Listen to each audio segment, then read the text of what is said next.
Welcome to the Future of Education. I'm Michael Horn, and we are delighted you're joining us on the show that is dedicated to building a world in which all individuals can fulfill their human potential, live a life of purpose, dig into their passions. And to help us think about that today, I am incredibly excited to have two folks who run an organization called FoodCorps, which they're going to tell us more about.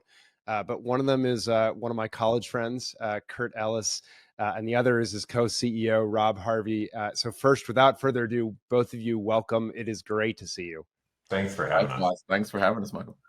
So Curt knows this, but those tuning in, this is incredibly exciting for me because obviously I've been on my own journey and information gathering around the importance of nutrition and as a key equation into wellness, not just health, but actually wellness and self-actualization, but also in education, because I think it's a critical ingredient. But I want you all to make that case for it. And let's just start at the very surface level so people can sort of ground themselves. What is FoodCorps and what are you doing with schools? Yeah. FoodCorps is a justice organization, a national nonprofit that works through a range of strategies to help schools become places where kids experience food as a daily source of health and power and joy.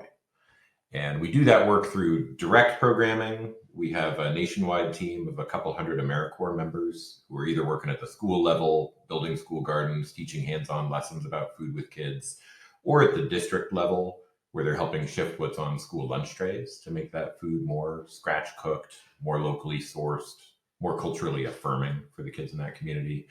Then we do a lot of leadership development and power building work with our key constituents so that we can make a national movement that shifts policy at both the state and federal level. Because our dream is that by 2030, every child in this country should have access to food education and to free, nourishing meals in school every day. Anything you'd add, Rob? That's a pretty good sum there, Curt. Great summary. Yeah. Terrific. Well, let's dive in both of your pathways there. And Curt, I'll start with you just because you're the founder. And I know that you left college and immediately jumped on this set of questions around our food sources more generally. Why don't you tell the audience about that and then how it led to you founding FoodCorps?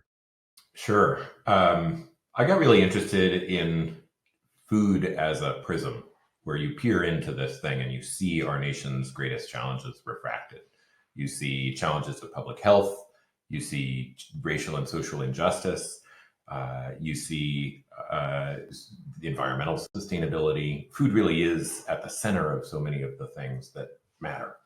And I got excited about figuring out how I could contribute to what was in the early 2000s, a kind of emergent debate around how we farm and how we feed ourselves in this country. So with my best friend and a cousin of mine who was a filmmaker, I moved out to Iowa for a couple of years, made a film there called King Corn that told the story of a lot of what is broken in America's relationship to food. And as I was traveling around the country showing this film to folks, I visited 100 college campuses, and everywhere I went, there were more and more young people showing up who were really passionate about food and saw it as the same kind of nexus of issues that matter in our time. And those young people wanted to get into careers making a difference, shifting our food system to be more just and more healthful and more sustainable. But there was no real pathway into careers in that field. And so it was Earth Day 2009. I was at a food justice conference in California, and I saw President Obama on a TV screen in my hotel room when I was having my morning coffee. He was signing some legislation into law that directed new resources to AmeriCorps and challenged AmeriCorps to address some particular issues, and child well-being was one of those. And I thought, here's the chance to go start an AmeriCorps for food. And that's what we've done. Our work since then has really become rooted in justice and work that is about not just direct impact, but systems change. Very good. And Rob, tell us about your own journey there. You're obviously recently announced as the co-CEO. Tell us a little bit about your background and how you came into this organization and how this became an important issue from your perspective as well. Sure. Yeah. So I enter into this work from the vantage point of an educator. Started my career teaching young folks primarily in independent day schools across New England. So schools that benefit from scratch cooked, locally sourced meals on a daily basis by chefs who are very responsive to the needs of kids. And then took a pivot in my career to serve historically Black colleges in Louisville, Kentucky, before making a transition into the public charter school world, where I served in both Memphis and in East Harlem. And the through line that entered into my life that ultimately landed me at FoodCorps was a question around the conditions of well-being.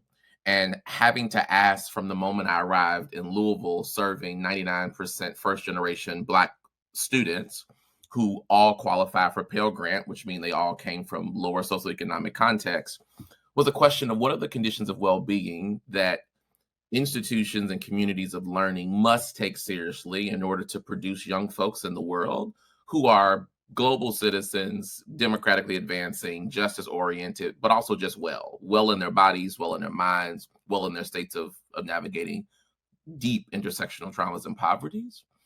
And a part of my own personal research as I developed that question in my mind was going really deep with the Black Panther Party and really wrapping my head around their early iterations of making sense of the food question for children through breakfast, before school, every day, as a lever of justice, but as a lever of well-being.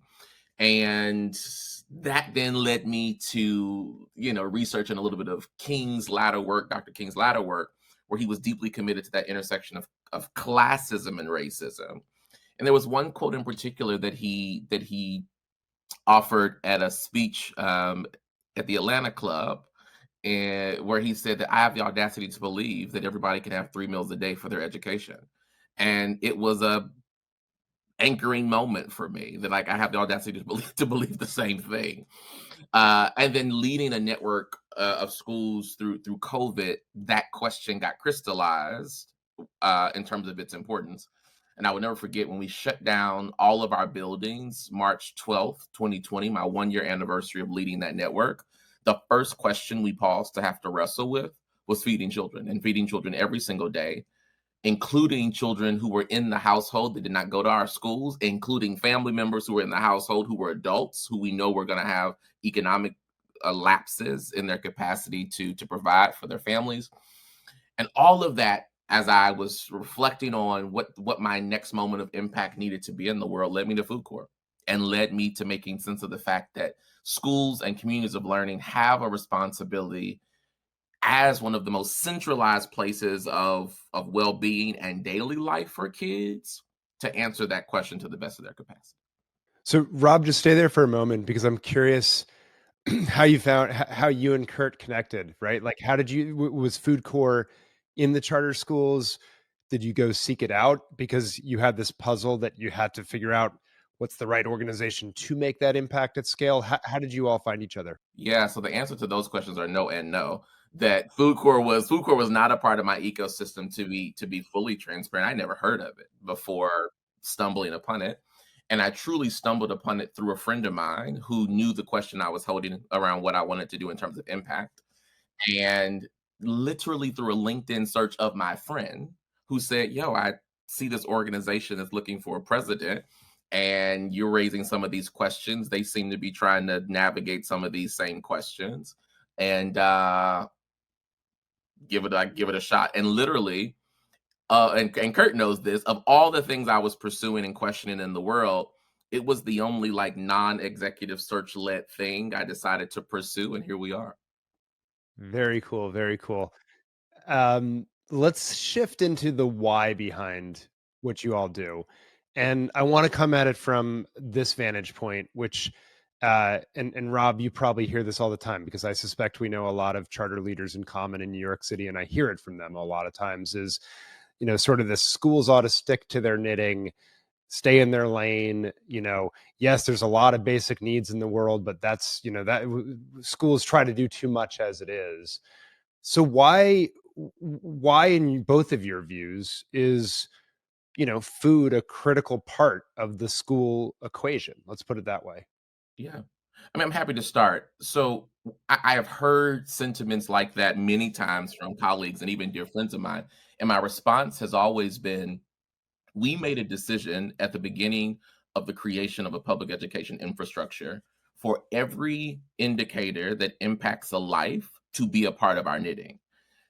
You cannot build a public-based infrastructure that sits inside of community, that holds lives in its care, often in more hours than the persons who gave birth or who made decisions to raise children, and then say there are elements of those lives that are not our responsibility. And so I am a deep believer that anytime an institution, a community sits inside of a place-based context, it is making an intentional decision to take seriously the issues of that place. So we take seriously the issues of health, we take seriously the issues of housing, we take seriously the issues of food, because we are in fact choosing to care for life, or at minimum 8.5 hours a day, at maximum sometimes 12 hours a day, more waking hours again than the people who either birthed and or made decisions to care for those children. And so I see it as built into the fabric of taking seriously the word public. It is a core belief of mine, which begins to, you'll probably start hearing my kind of like Black Panther sentiment, that to take seriously the word public means to take seriously every element of the individual human experience that can show up in public context. And so when we see a child who is hungry, when we see a child who lacks high quality nourishing meals in their home, we don't have the option, nor do we have the right, the RIGHT, to say that that is not within the fabric of our concern to then produce a child who is academically and cognitively well in the world. In fact, the opposite is true, that in order to take seriously our knitting, quote unquote, we have to then say a child will never be able to perform to their highest ability, never be able to internalize content, never be able to do critical analysis, never be able to make sense of math, never be able to do cross-content connections, if in fact what I'm thinking about from the moment I walked in school is, oh, I would love a meal. And so we have an opportunity to say, in order to do what we actually do well, there's certain conditions that need to be like pre-criteria met for that child. Have I eaten? Did I rest in a place last night that was safe enough for me to have lower anxiety levels? And do I feel like I have enough understanding of my bodily reality to be able to navigate what's put in front of me? So, Curt, Rob just made basically the case that I think I often make when I have this conversation too at the end, which is if we have these other expectations for the performance and learning of children, you have to make sure that the base case is taken care of at minimum. But I think it's deeper than that. And I'd love you just to expound a little bit about how food and nutrition tie into these broader areas of student health, academic performance, sense of belonging within school communities, and the like. Sure. The research is clear. What a child eats and whether they have enough food and whether that food is high quality enough and supports their health and well-being, that trajectory shapes a person for their lifetime. We have a $1.4 trillion economic problem in our country caused by the way we eat. And 400 billion of that is the kind of obvious stuff we point to in the world of medical care for folks who are not supported in being well. But $1 trillion a year is lost economic productivity. It's lost potential. It's lost opportunity for kids and grownups who are out sick more at school and at work, to attain less education and advance less in their careers, and who are going to be forced out of the workforce younger with fewer of their dreams fulfilled. And that is not an individual failing by people. That is a societal failing in the systems we put around kids. And the reality is the school system is the single greatest lever we have to make change on those issues.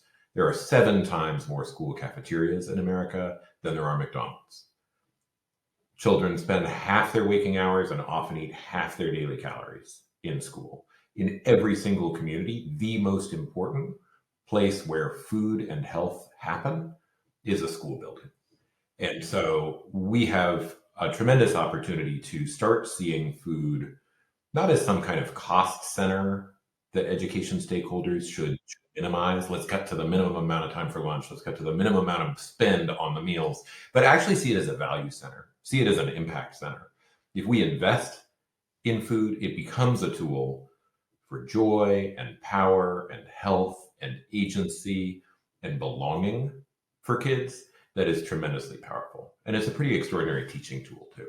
There's no better way to teach a kid than to give them that tactile, experiential chance to grapple with something they're learning in science class or math class, in a garden or cooking class, where they're actually living with it, with their variants. I want to circle back to that in a moment, but I want to stay on something you just said and direct this to Rob, because you mentioned agency. And so now we're starting to go beyond academic knowledge and skills and into what I like to call the habits of success. And agency, building in a child a sense of agency, I think is one of the most important things that schools can and should be doing. Rob, in your view, how does food connect to building an individual's and then indeed a generation's sense of agency? Yeah, absolutely. So I agree with you. So we often are using a phrase called habits of practice, right? And a habit of practice that we believe at FoodCorps, that I believe schools also should take seriously, is a young person's ability to make sense of and therefore make decisions that impact their own lives. So when we think about some of the higher order outcomes of schooling, the higher order outcomes of teaching and learning communities, it is, does that child have the belief within themselves that they have the knowledge, they have the tools, and they have the analysis to be able to make decisions informed by knowledge that are most meaningful to them. So when we think about what shows up on a lunch tray, when we think about a child's sense of knowledge about where food comes from, when we think about the menu design that's happening in cafeterias, those are three opportunities at core that allows a child to be able to use their sense of agency, born of knowledge, to determine what works for them and what they don't. And so what we care about at FoodCorps is, by giving children food education, by taking them on a journey of learning from where a carrot comes from, how lettuce is grown, and how that then results in a dish that is culturally affirming, a dish that gives them joy, a dish that also takes care of their physiological well-being. That child begins to navigate a world of agency in their mind, where when they leave the corridors of their school, they have knowledge to be able to make decisions in community around what they will eat and what they won't eat, around what they enjoy and what they don't enjoy, around what gives them that sense of comfort and belonging on a plate. But it is informed by having opportunities to make those kinds of decisions in the school environment. And what I will offer is that when we think about like the universal experience of agency, the thing that everybody can participate in, every single child can participate in the agency of choosing what shows up on their plate. Every single child can participate in activating that sense of internal power, which for us is also an equity and justice lever. That when you don't have agency in so many other areas of your life, namely if you're Black or brown, born in densely metropolitan urban communities, but you have agency to decide what you eat on a daily basis, it is one of the greatest senses of joy and power that we believe food can instill for young people who know quite well where they don't have agency in the rest of their lives. That I can at least stake my individual power in my cafeteria on a daily basis, twice a day, for what shows up on my plate. It's an amazing sense of power of being unlocked. It's so interesting, and it's often actually so different from the way we think about kids and what power they do have over their food choices, right? Often in households, unfortunately, I think. So I love that take on it. Curt, let's talk a little bit about the work itself and what you all are doing in FoodCorps to make a dent in the ways that you all have been talking about. How many schools are you in?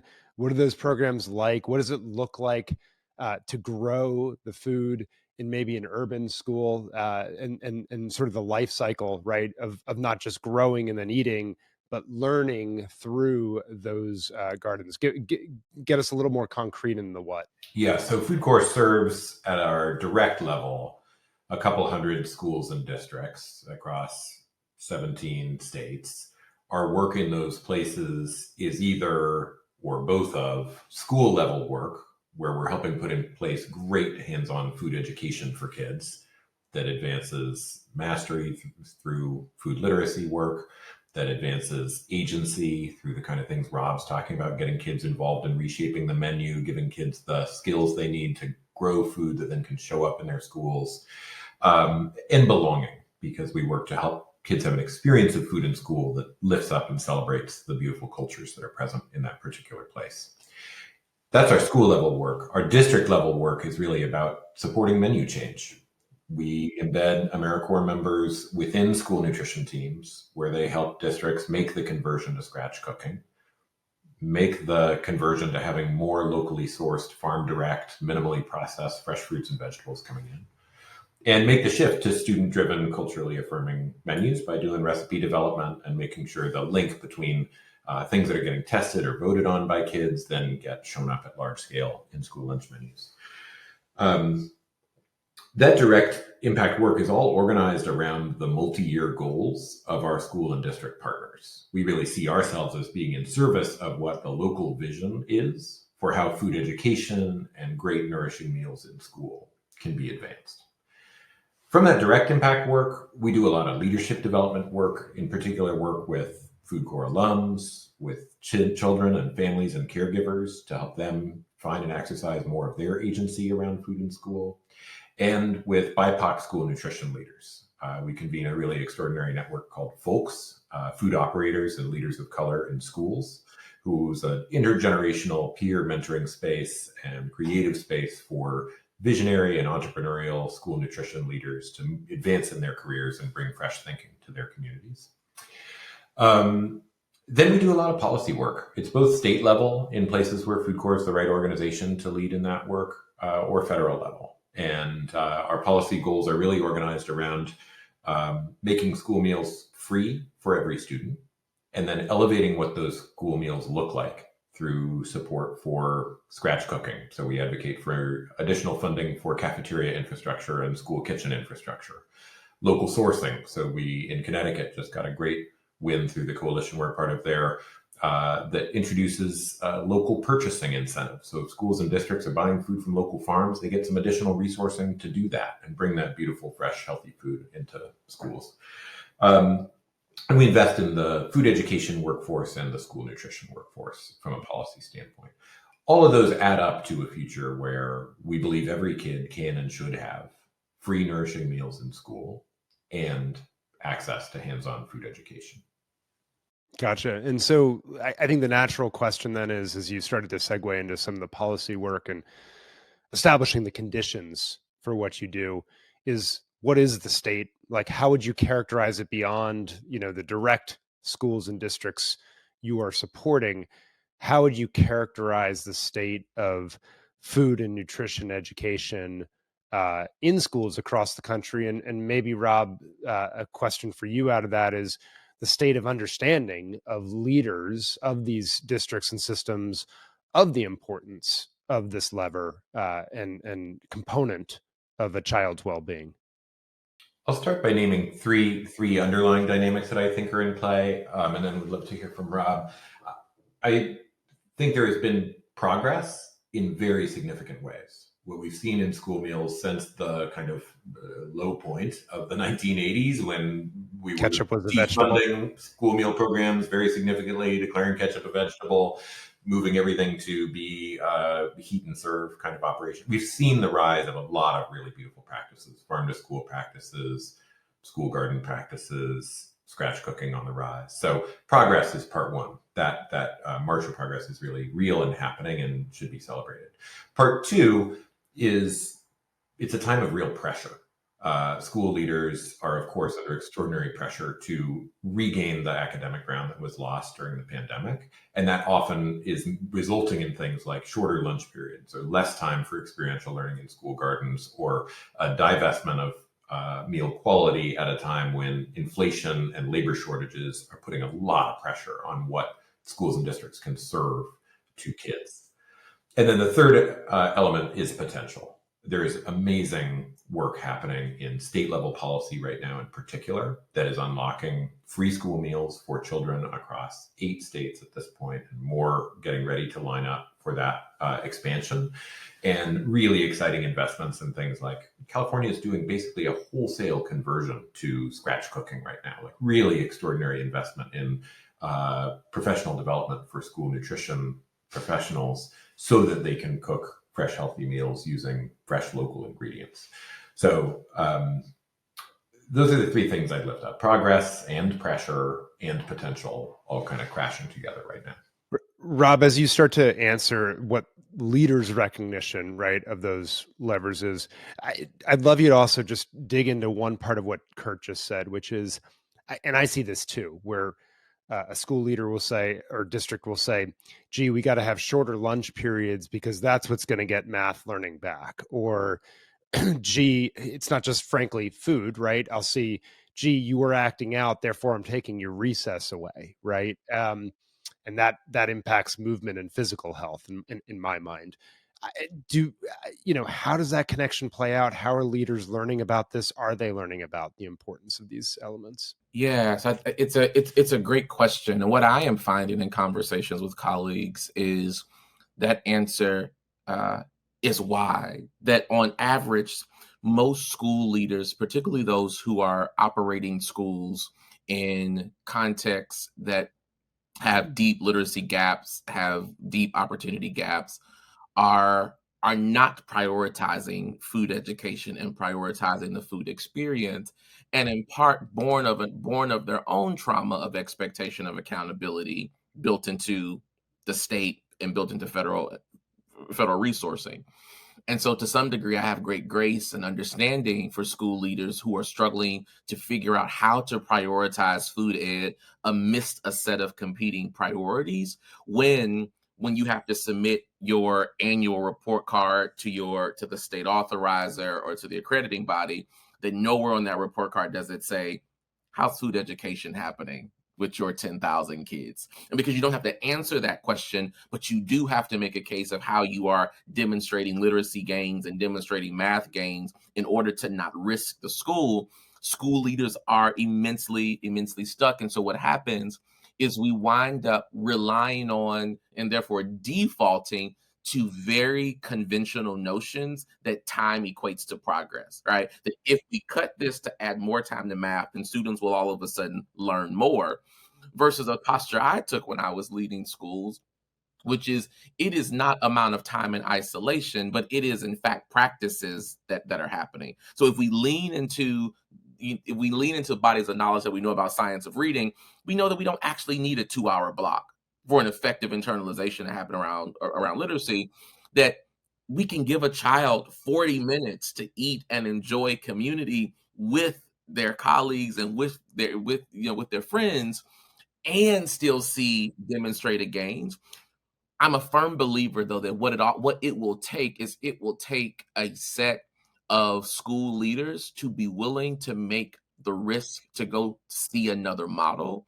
And oftentimes, one of the very things that prevents school leaders from being able to take this journey is low social exposure. Is that when you don't have the visibility of exposure that two things can in fact be true at the same time, then your consciousness gets stuck in the cycle of trauma. But there are so many leaders and school leaders who I will name who have taken the risk. And when I talk to them, most of them said, I was visiting a school and I saw children playing in the garden and I realized I wanted my kids to have the same thing. Or I was talking to a colleague at a conference and I heard that they had just built a hydroponic farm in one of their unused classrooms. And I decided I want my children to be able to see fresh fruit and vegetables growing in a classroom.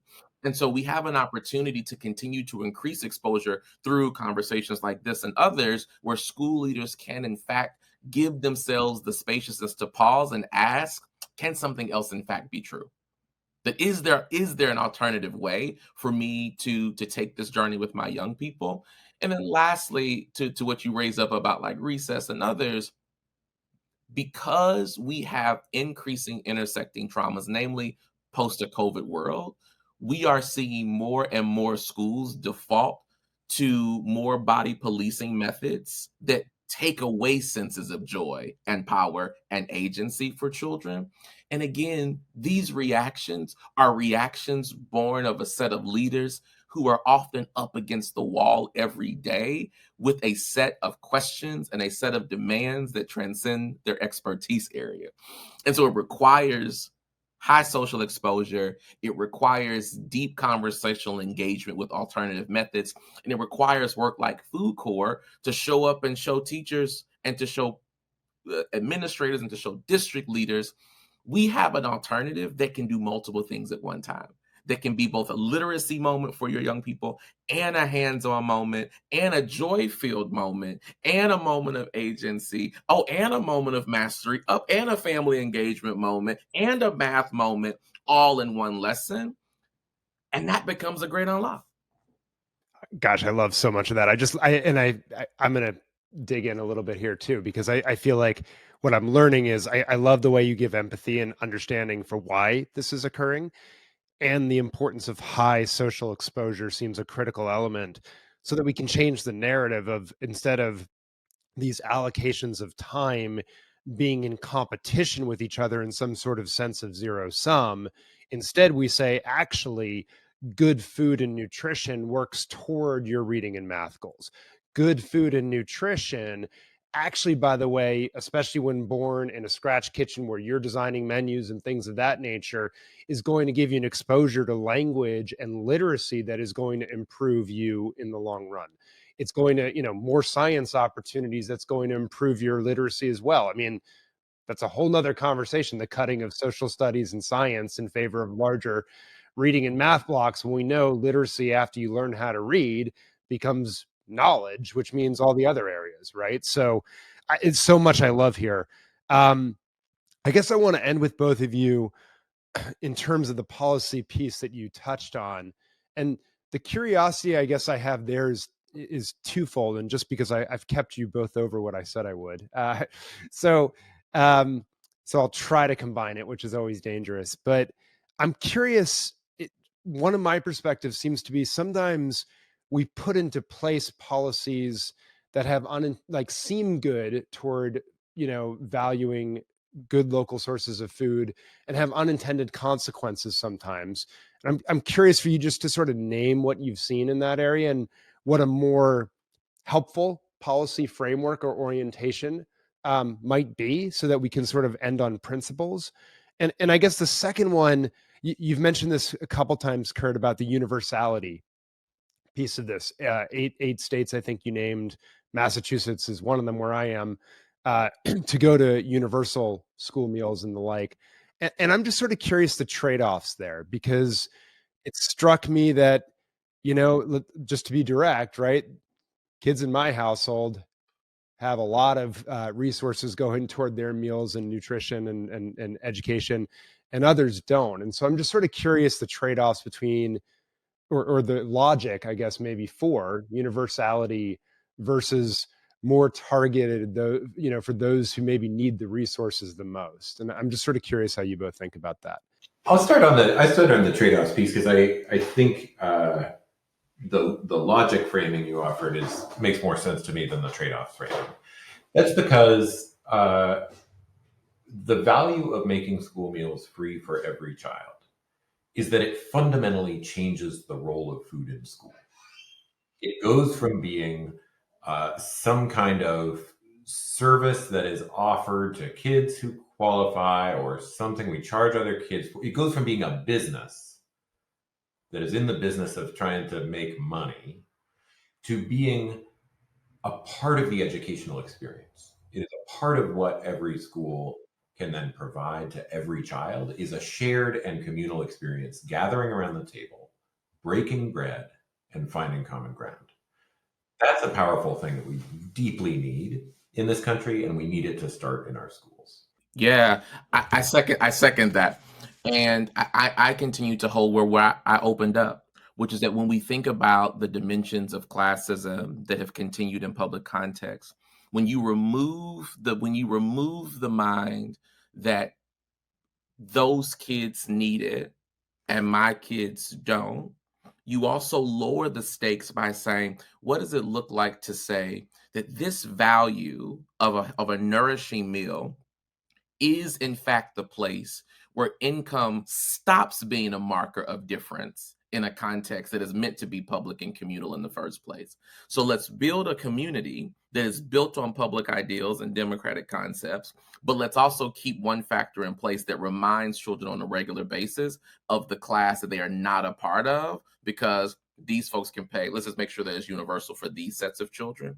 It in fact increases to some degree. This is the counter logic, right, of isms and phobias. It actually increases my sensibility of being on the underclass of a thing when it is free for me and people who share my economic reality, but I have friends who pay for it regularly, and therefore there is still something that divides us fundamentally twice a day.